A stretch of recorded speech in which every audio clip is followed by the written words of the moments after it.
राधे राधे। जय हिंद, जय भारत। आज भारत वर्ल्ड की फास्टेस्ट ग्रोइंग इकोनॉमी है और वर्ल्ड की फिफ्थ लार्जेस्ट ग्रोइंग इकोनॉमी। आज भारत जिस दौर से गुजर रहा है वो दौर, अगर हम कहें, गोल्डन पीरियड से कम नहीं। लेकिन भारत की रिस्पेक्ट पे, इंटीग्रिटी पे और भारत को डिफेम करने के लिए एक टर्म सामने आता है, ग्लोबल रैंकिंग। ये ग्लोबल रैंकिंग जैसा टर्म क्या भारत की सच्चाई दिखाता है या भारत को डिफेम कर रहा है? ग्लोबल रैंकिंग्स, एचडीआईज, इनके पीछे क्या वेस्ट और डीप स्टेट का हाथ है? आज हम यही जानेंगे। सबसे पहले समझते हैं कि ग्लोबल रैंकिंग और एचडीआई है क्या। ह्यूमन डेवलपमेंट इंडेक्स मतलब एचडीआई, जो यूएन ने शुरू की, was started for first time in 1990। इसका काम यह है कि ये हर देश को एक रैंक देता है according to their hunger, according to their happiness index, according to their press freedom and many more measuring terms. पहले जब ये शुरू हुआ था तब इसका सिर्फ एक मेजरमेंट टर्म था, वो था पर्सन की इनकम, या हम कहें जीडीपी पर कैपिटा। लेकिन उसके बाद कई सारे इकोनॉमिस्ट और उनकी डिफाइंस सामने आई, जिसके बाद ये समझ में आया कि हमको कई सारे मेजरिंग टर्म्स को लेकर आगे चलना चाहिए। सिर्फ इनकम या पैसा ही सब कुछ नहीं होता। हैप्पीनेस, उस देश का प्रेस कैसा है, उस देश के लोग क्या उसकी पॉलिटिक्स से खुश हैं, उस देश के लोग उस देश से खुश हैं कि नहीं, वो देश आगे बढ़ रहा है कि नहीं, कि सिर्फ नंबर ऑफ टर्म्स में बढ़ रहा है कि सच्चाई क्या है। ये सब है एचडीआई और ग्लोबल रैंकिंग। आज हम लोग तीन तरह की ग्लोबल रैंकिंग को बात करेंगे: hunger index, world happiness index and press freedom index. अब सबसे पहले हंगर इंडेक्स। हंगर इंडेक्स, ये इंडेक्स को बनाता कौन है? एक एनजीओ है जिसका नाम है वेल्थ हंगर ही लाइफ, जर्मन एनजीओ। इसको फंड कौन करता है? Bill Gates foundation. अगेन एक ऐसा फाउंडेशन जो एंटी भारत और anti ruling party of Bharat के है, एक नेशनलिस्ट पार्टी के एंटाई ये लोग काम करते हैं। और एक और चीज मैं आपको बता दूं, जो नोट्स, जो रिसर्च पेपर्स, जो रिसर्चिंग वेबसाइट्स, जो रिसर्चिंग वीडियोस से ये मैंने अपना वीडियो बना रहा हूं, इसका मैं सारे के सारे प्रूफ डिस्क्रिप्शन में दे दूंगा। हवाबाजी में ये वीडियो नहीं है, फुल प्रूफ, फुल एविडेंस और किसी ना किसी सोर्स से बेस्ड इस वीडियो का डेटा निकाला गया है। वेल्थ हंगर लाइफ पर आते हैं। इसका कमिटेड अमाउंट बहुत बड़ा है। आप जानकर हैरान हो जाएंगे, 14,99,999 रुपए, सॉरी 99 डॉलर्स, रुपए नहीं, 14,99,999 डॉलर्स। इतना बड़ा अमाउंट मिलने के बावजूद इनका जो मेजरिंग इंडेक्स है इतना घटिया है कि आप इस चीज से समझ सकते हैं कि भारत जिन देशों को एक्सपोर्ट करता है, गेहूं, यूक्रेन, पाकिस्तान, बांग्लादेश, श्रीलंका जैसे स्टेट्स को एक अच्छी रैंक दी गई है भारत के ऊपर हंगर इंडेक्स में। अब इनके टर्म समझ लेते हैं कि हंगर इंडेक्स कैसे मेजर किया जाता है। Under nourish, weight of age, height of age, mortality, ये चार टर्म्स होते हैं। सबसे पहले आते हैं अंडर नरिश्ड पे। ये लोग कहते हैं कि जितने भी 18 साल की उम्र से कम लोग हैं, अगर वह 1800 कैलोरीज से कम कंज्यूम करते हैं तो वो अंडर नरिश्ड हैं, वो माल न्यूट्रिशन के शिकार हैं। मेरी हाइट 5 फीट 9 इंच है। मैं दिन का 800 से 900 कैलोरीज कंज्यूम करता हूं, तो क्या मैं माल न्यूट्रिशिस्ट हूं? क्या मैं अंडर न्यूट्रिशिस्ट हूं? ये सब जेनेटिक्स पे, ह्यूमन टू ह्यूमन डिपेंड करता है। भारत एक डाइवर्स कंट्री है और उससे ऊपर ये एक वेजिटेरियन कंट्री है। यहां पर वेजिटेरियंस की संख्या ज्यादा है। और जो आप लोग दूसरे देश से हमको कंपेयर कर रहे हैं, यूरोपियन देश या चाइना, अमेरिका, ऐसे देशों में नॉन वेजिटेरियंस की संख्या ज्यादा है। नॉन वेज में हम लोग जानते हैं कैलोरीज ज्यादा होती हैं मुकाबले वेज खाने के। आप लोग किस बेसिस पे हमको ये रैंकिंग देते हो? क्या 1800 कैलोरीज ही जरूरी हैं?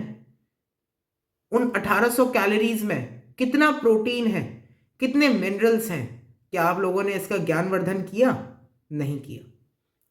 आपने अपने इंडेक्स के हिसाब से अपनी परसेंटेज बता दी, अपना रैंक बता दिया, अपना स्कोर बता दिया।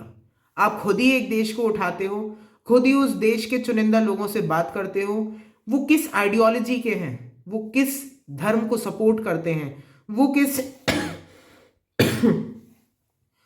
किस तरह के विंग हैं, वो लेफ्ट विंग लिबरल्स हैं, वो राइट विंग लिबरल्स हैं, वो किस आइडियोलॉजी से आते हैं, किस थिंकिंग से आते हैं, आपने उसका नहीं बताया।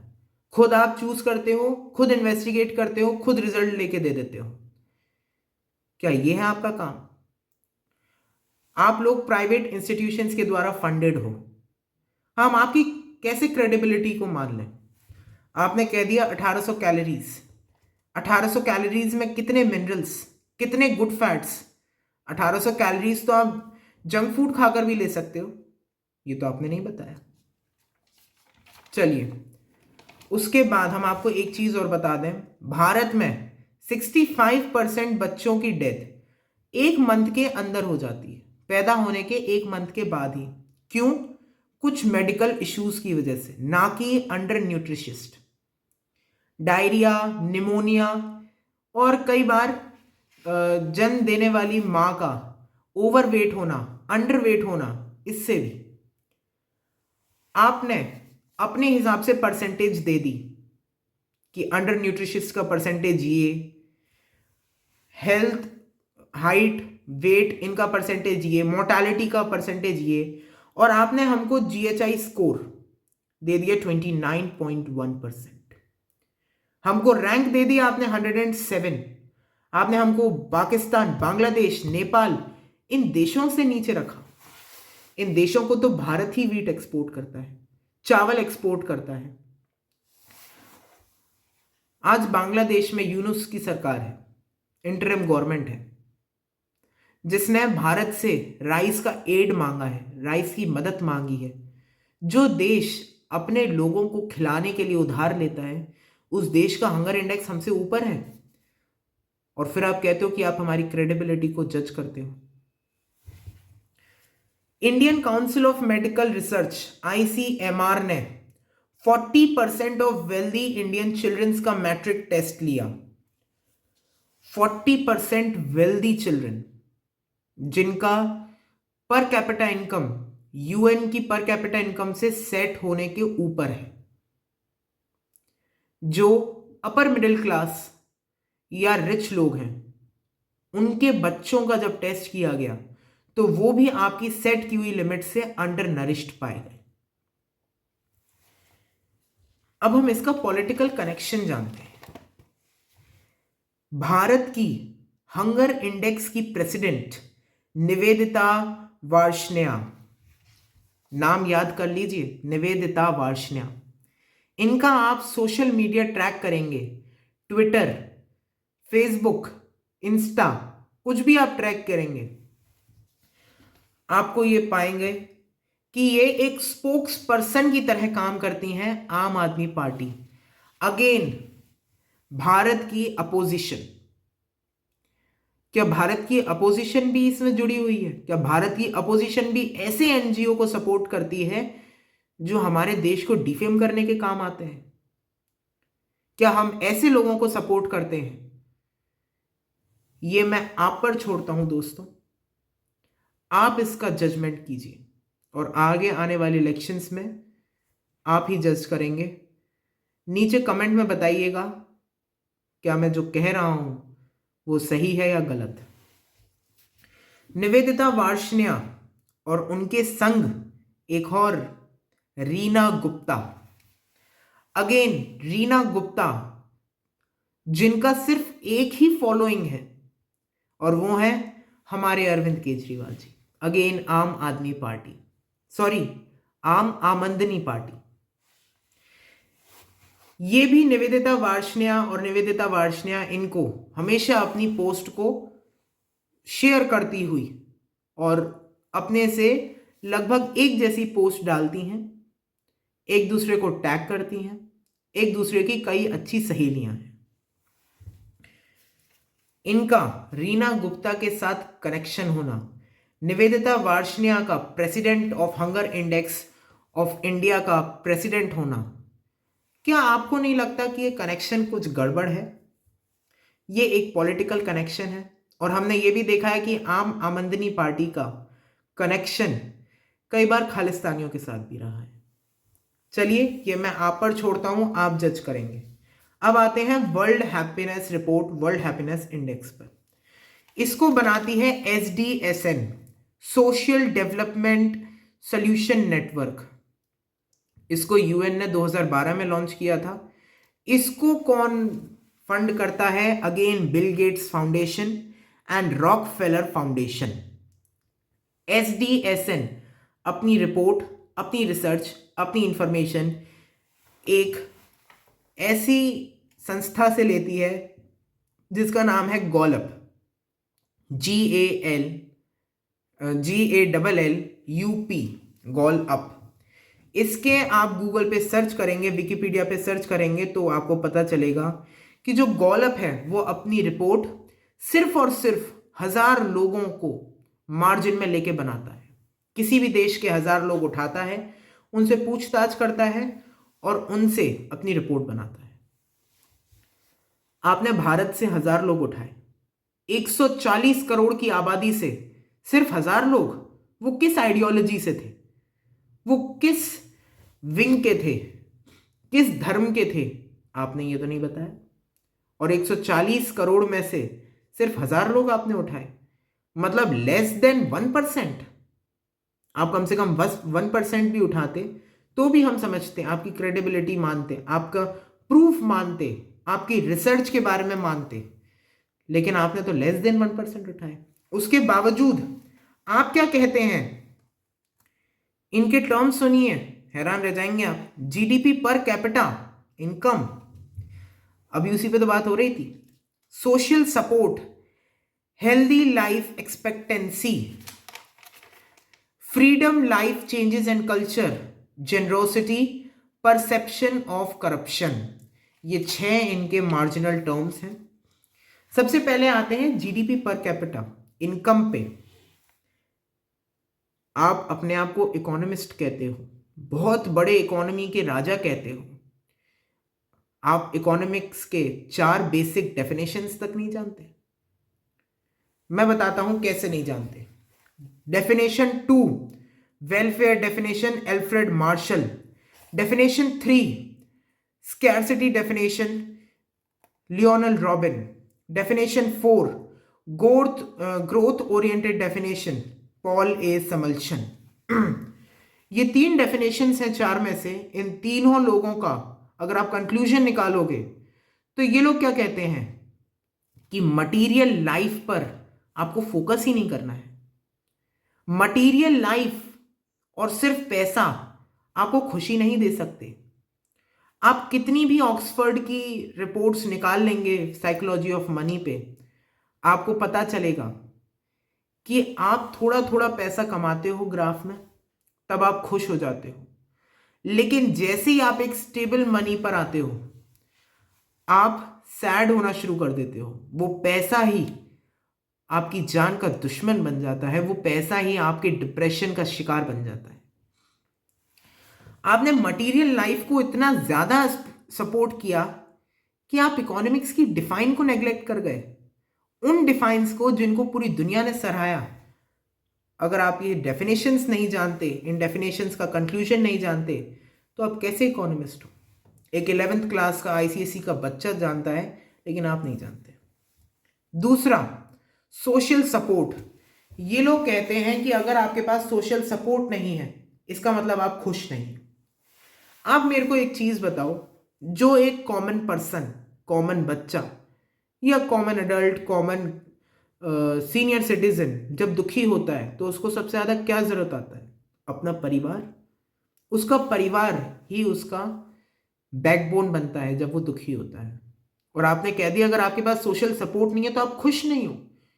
क्या पूरी दुनिया यूट्यूबर है?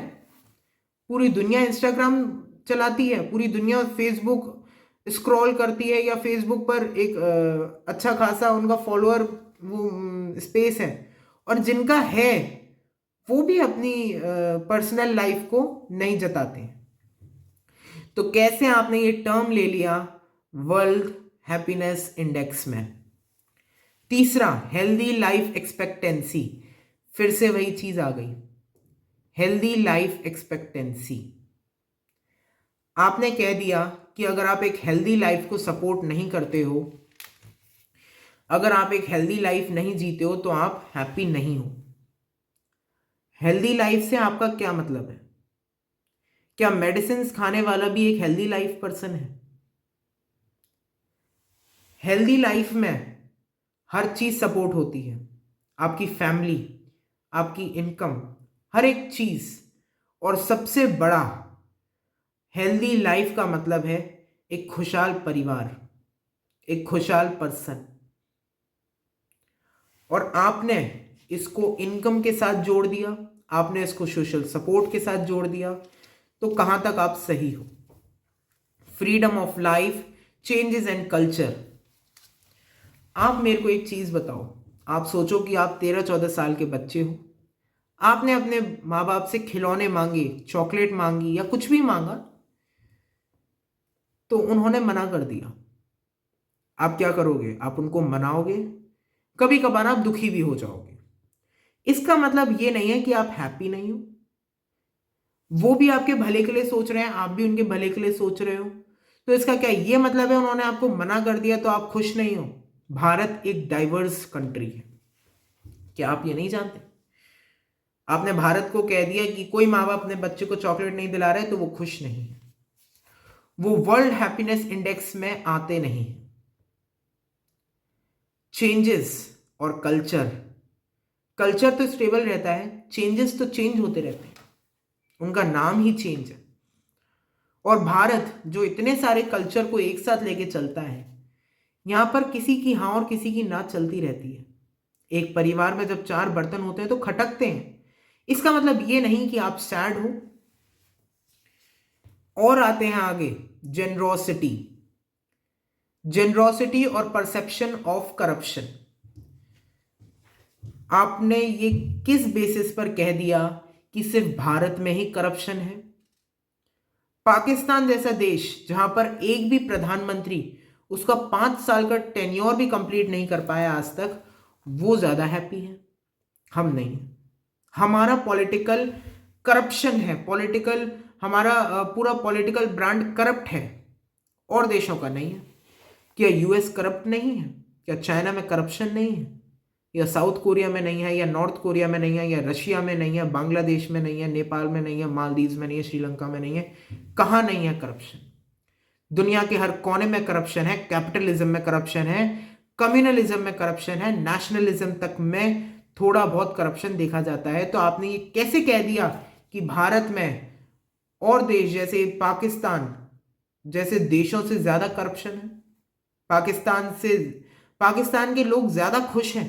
जब आपने बांग्लादेश को हमसे ऊपर रखा तो आपने क्या बयान दिया कि बांग्लादेश में भले ही तख्ता पलट हो गया, वो भले ही प्रधानमंत्री के घर में घुस गए, लेकिन वो खुश थे, उनके फेस पे स्माइल थी। इसलिए आपने उनको हमसे ज्यादा इंडेक्स दे दिया। एक और चीज, हम लोग हंगर इंडेक्स के बाकी के 3 पॉइंट्स को डिस्कस करना भूल गए थे, तो अब हम उस पर फिर से आते हैं। दूसरा उनका पॉइंट था वेट ऑफ एज। थोड़ा सा कंफ्यूजन हो जाएगा, मैं मानता हूं मेरी गलती थी, मैं उन 3 पॉइंट्स को भूल गया। आप वापस से हंगर इंडेक्स पर एक बार आइए। दूसरा पॉइंट है weight of age. Weight of age, हर एज का अपना एक वेट होता है, ये जेनेटिक्स पे डिपेंड करता है। मैं पतला हूं या मोटा हूं, मेरी हड्डियां पतली हैं कि मोटी हैं, ये मेरे माँ बाप पे डिपेंड करेगा। ये मेरे ग्रैंड फादर्स पे डिपेंड करेगा, फोर फादर्स पे डिपेंड करेगा, मेरे रिलेटिव्स पे डिपेंड करेगा। इसका अंडर नरिश होना, अंडर वेट होना, उससे क्या फर्क पड़ता है? ऐसे ही हाइट ऑफ एज, मेरी हाइट कितनी है एज के मुकाबले, वो भी मेरे जेनेटिक्स पे डिपेंड करेगा। ऐसा तो है नहीं कि मैं किसी को खींच दूंगा रबड़ की तरह तो वो लंबा हो जाएगा। तीसरा, मोर्टालिटी रेट। मोर्टालिटी रेट मतलब वो कितनी जल्दी गुजर जाते हैं। मोर्टालिटी रेट तो किसी से भी बढ़ सकता है, with accident, with medical issues. इसका खाने पीने से क्या लेना देना? इसी का ही एक एग्जाम्पल मैंने बताया था कि 65% चिल्ड्रन जो भारत में पैदा होते हैं उनकी मौत हो जाती है 1 महीने के अंदर कुछ मेडिकल इश्यूज की वजह से, जिसमें डायरिया और निमोनिया का सबसे बड़ा हाथ है। आपने वो तो नहीं बताया, कोई बात नहीं। अब हम आते हैं ये हैप्पीनेस इंडेक्स पर वापस आते हैं। तो एक ऑस्ट्रेलियन सोशियोलॉजिस्ट जिनका नाम सेल्वेटर, आप सर्च कीजिएगा आपको मिल जाएंगे सेल्वेटर, जिन्होंने कहा था कि WHI वर्ल्ड हैप्पीनेस इंडेक्स सिर्फ लेफ्ट लिबरल्स को और एक तरह के आइडियोलॉजिकल लोगों को ही लेके रिपोर्ट बनाता है। ऑस्ट्रेलियन सोशलिस्ट ने बोला है।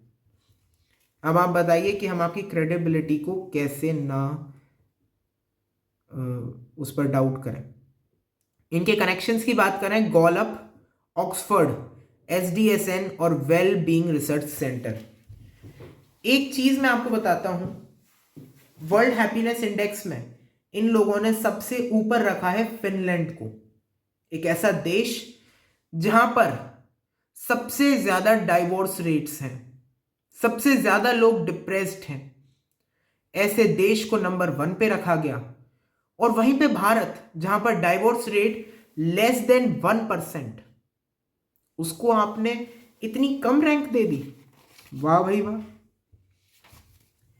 प्रेस फ्रीडम इंडेक्स मेरा फेवरेट, इंडिया की रैंक इस पे रखी है 159 आउट ऑफ 180 कंट्रीज। हमको शर्म आनी चाहिए, कैसा देश है हमारा, है ना? यही सोच रहे होगे आप। अब मैं आपको बताता हूं, PFI प्रेस फ्रीडम इंडेक्स को सपोर्ट करती है फ्रेंच NGO, एक प्राइवेट NGO जिसका नाम है reporter without borders. Private funder इस NGO को फंड करते हैं और इन फंडर्स के नाम भी सुन लीजिए, आपको बहुत मजा आएगा। पहला, फोर्ड फाउंडेशन, जिसका डायरेक्ट लिंक CIA से रखा गया था, उसके ऊपर इन्वेस्टिगेशन भी हो रही है। एक ऐसी फाउंडेशन, फोर्ड फाउंडेशन। दूसरी, सोरोज का open society foundation. George sorrows, वो आदमी जिसको खुद के देश हंगरी ने बैन कर रखा है, जिस पर कई आरोप हैं कि इस देश की भारत की अपोजिशन का उस पर बहुत बड़ा हाथ है, सॉरी उसका अपोजिशन पे बहुत बड़ा हाथ है। और तो और एंटी इंडिया वो बिल्कुल काम करता है, और हर उस देश के वो एंटी है जहां नेशनलिस्ट पार्टी। उमेदियार नेटवर्क, अगेन उमेदियार नेटवर्क पर CBI की जांच चल रही है क्योंकि इसका कुछ करप्शन का केस निकला था। National endowment for democracy, NED, एक ऐसी फाउंडेशन जिसको दूसरा CIA बोला जाता है। आप इन सब का मैं स्क्रीनशॉट अपनी वीडियो में डाल रहा हूं, डिस्क्रिप्शन में दे रहा हूं उनकी लिंक, आप जाकर जरूर देखिएगा। ये लोग, इनका क्या मेन मार्जिन्स होते हैं, ये जर्नलिस्ट से बात करते हैं, उनका अब्यूज डेटा फाउंड करते हैं और उनसे 5 तरह के क्वेश्चंस पूछे जाते हैं। सबसे पहले तरह का क्वेश्चन पॉलिटिकल कॉन्टेक्स्ट, जिसमें 33 क्वेश्चंस पूछे जाते हैं। दूसरे तरह का लीगल फ्रेमवर्क, 25 क्वेश्चंस, 25 क्वेश्चंस पूछे जाते हैं। इकोनॉमिक कॉन्टेक्स्ट, उस पर भी 25 क्वेश्चंस पूछे जाते हैं। चौथा है सोशियो कल्चर कॉन्टेक्स्ट, उन पर भी 33 क्वेश्चंस पूछे जाते हैं। और चौथा है पांचवा है सेफ्टी, 5 तरह के क्वेश्चंस पूछे जाते हैं। पांचवा है सेफ्टी, उन पर भी 12 क्वेश्चंस पूछे जाते हैं। अब इन सब का भी मैं आपको बता दूं, इंडिया में कई सारे ऐसे रिपोर्टर्स हैं जैसे रवीश कुमार, ऐसे रिपोर्टर्स जो कि खुल्लम खुल्ला इस देश की रूलिंग पार्टी पर बोलते हैं, उन पर आरोप लगाते हैं बिना किसी इन्वेस्टिगेशन के। वो खैर अलग टॉपिक है, लेकिन रवीश कुमार जैसे जर्नलिस्ट फ्री घूम रहे हैं, अपनी गाड़ी में कैमरा लेते हैं और हर जगह शूटिंग करते हैं, और बहाना लगा दिया कि अपनी कंपनी छोड़ दी क्योंकि अदानी ने उसे खरीद लिया। इनको बहुत अच्छा लगता है जब भारत फॉरेन पे डिपेंड होता है, और जब भारत अपने देश के बिजनेसमैन को सपोर्ट करता है तब इनके पेट में बड़ी गुदगुदी होती है। ये 5 तरह के क्वेश्चन जो पूछे जाते हैं, आप कुछ जर्नलिस्ट उठा लेते हो जिनका आपको आंसर पता है क्या होगा। उस तरह के जर्नलिस्ट को आप उठाते हो, इस दुनिया को आप उल्लू बनाते हो, देश के लोगों को आप उल्लू बनाते हो। मैंने पर्सनली कुछ लोगों से बात की जो क्लैट की तैयारी कर रहे थे, यूपीएससी की तैयारी कर रहे थे। पढ़ाई करते वक्त उनको लगता था कि भारत कैसा है हमारा। एक तरफ तो हम कहते हैं सारे जहां से अच्छा हिंदुस्तान हमारा, और दूसरी तरफ ये ग्लोबल रैंकिंग्स हमारे भारत को डिफेम करती हैं। अब ये तो हो गई पढ़े लिखों की भाषा। अब मैं आपको सच्चाई बताता हूं। एक कमरा होता है, सेम आइडियोलॉजी के लोगों को बुलाया जाता है, वहां पर एंटी देश की बात की जाती है और छाप दिया जाता है। कैसे छापा जाता है? कैसे छापा जाता है? एक ट्रेंडी नेम जिसपे हर कोई बिलीव करे, ट्रेंड, हर कोई बिलीव करे उस पे, हर किसी को देखने में मजा आए। और एक चीज नोटिस कीजिएगा, जितने भी देश अगेंस्ट अमेरिका हैं, अगेंस्ट वेस्ट हैं, अगेंस्ट डीप स्टेट हैं, या जिनके रिलेशंस अमेरिका से अच्छे नहीं हैं, उनको एक खराब रैंक दी जाती है। अब आप कहेंगे इंडिया और अमेरिका के रिलेशंस तो अच्छे हैं, इस पर किसी दिन वीडियो बनाएंगे कि अमेरिका कैसे गेम खेलता है और अपने गेम में खुद ही चक्री बन के घूम जाता है। जितने भी देश नेशनलिस्ट पार्टी से बिलोंग करते हैं, जैसे इटली, भारत, टर्की, ऐसे देशों को भी एक खराब रैंक दी जाती है। अब आप कहेंगे इजराइल में भी तो नेशनलिस्ट पार्टी है, इजराइल को क्यों अच्छी रैंक दी जाती है? इजराइल अमेरिका की कठपुतली है, यह हम कह दें अमेरिका ही इजराइल की कठपुतली है। इजराइल ने और ज्यूज ने अमेरिका को पूरा तरह से कब्जा रखा है। मैं ये नहीं कहूंगा इजराइल गलत है, इजराइल बहुत अच्छा है और बहुत सही कर रहा है, अपने ज्यूज को बचा रहा है। हम ही पागल हैं जो हिंदुओं को नहीं बचा पा रहे हैं। ऐसे बनाई जाती है ग्लोबल रैंकिंग्स, ऐसे किसी देश को डिफेम किया जाता है। अब मैं ये बात आप लोगों पर छोड़ता हूं कि आपकी नजर में ये देश कैसा है, ग्लोबल रैंकिंग्स कैसी हैं। एक चीज और बता दूं, Frank ISC economics class 11th में इंडियन, इसको लिखा है डीके शेट्टी ने, यू एंड्रयूज की ये किताब है, फ्रैंक पब्लिकेशन ने इसे छापा है। इसमें चैप्टर 7 है इंडियन इकोनॉमी का, जिसका नाम है ह्यूमन डेवलपमेंट इंडेक्स। उसमें एक टेबल दी हुई है ह्यूमन डेवलपमेंट इंडेक्स की टेबल के नाम से। उसमें मैं आपको भारत की रैंक बताता हूं, और ये रिपोर्ट अभी अभी छपी है, यूएनडीपी ह्यूमन डेवलपमेंट रिपोर्ट 2021-2022। ये वो किताब है और ये वो टेबल है। इस टेबल में से मैं आपको सब कुछ बताता हूं। स्विट्जरलैंड 1, इसमें कुछ ही देश दे रखे हैं जो काफ़ी फेमस हैं या जिनकी हमको पता चलनी चाहिए। अब ये बुक ने दिया है, मैं क्या करूं। Norway 2, United states 21, Thailand 66, Sri Lanka 73, China 79, Brazil 87, south Africa 109। वो देश, साउथ अफ्रीका वो देश जहां के लोग गरीबी से मरते हैं, जहाँ के लोग खाना ना मिलने से मरते हैं, जहाँ पर भारत एड का पूरा सेंटर चलाता है, जहाँ भारत वीट को फ्री में देता है, चावलों को फ्री में देता है। इंडोनेशिया 114, फिलीपींस 116, इतना गरीब देश। बांग्लादेश जहां तख्ता पलट हो गया उसको 129, वाह। इंडिया 132, बांग्लादेश से नीचे, श्रीलंका से नीचे। नेपाल 143, ज्यादा अंतर नहीं है, ज्यादा दूर नहीं है रैंक। पाकिस्तान 161, चलो कहीं तो सही किया। नाइजीरिया 163, इतना ही दे रखा है इसमें। अब आप ही बताइए, क्या ग्लोबल रैंकिंग सच में सही है? ये मैं आप पर छोड़ता हूँ। वीडियो अच्छी लगी हो तो लाइक कीजिएगा, थोड़ी लंबी हो गई है वीडियो, माफ़ कीजिए। वीडियो अच्छी लगी हो तो लाइक कीजिएगा, बुरी लगी हो तो डिसलाइक कीजिएगा। अगर आपको इस वीडियो से कुछ भी ठेस पहुँचा हो, मैं आपसे माफ़ी मांगता हूँ। ये वीडियो बिल्कुल बायस्ड नहीं है, सारे प्रूफ आपके सामने हैं, डिस्क्रिप्शन में है, सब कुछ आपके सामने रखा गया है। उसके बाद मैं अपने जितने भी मेरे नोट्स हैं उन सब की फ़ोटो डिस्क्रिप्शन की लिंक में है, सारे रिसर्च पेपर्स की फ़ोटो डिस्क्रिप्शन लिंक में है, किस वीडियो से मैंने ये सारी इन्फॉर्मेशन निकाली है वो सब डिस्क्रिप्शन में है। दोनों ही केस में, लाइक और डिसलाइक दोनों ही केस में सब्सक्राइब कर दीजिएगा, क्योंकि इस चैनल पे बहुत अच्छी अच्छी वीडियोस आने वाली हैं जो बहुत इन्फॉर्मेटिव होंगी।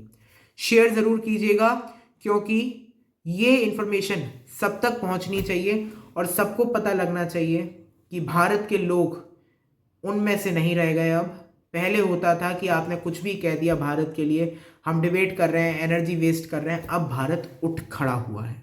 अब भारत ने अपना नया एम्बलम निकाला है जिसमें वो दिखाते हैं कि हम लोग अपने लिए लड़ सकते हैं, अपने आप को डिफेंड कर सकते हैं, और जो हमसे कुछ कहेगा उसको मुंह तोड़ जवाब दिया जाएगा। धन्यवाद। जय हिंद, जय भारत।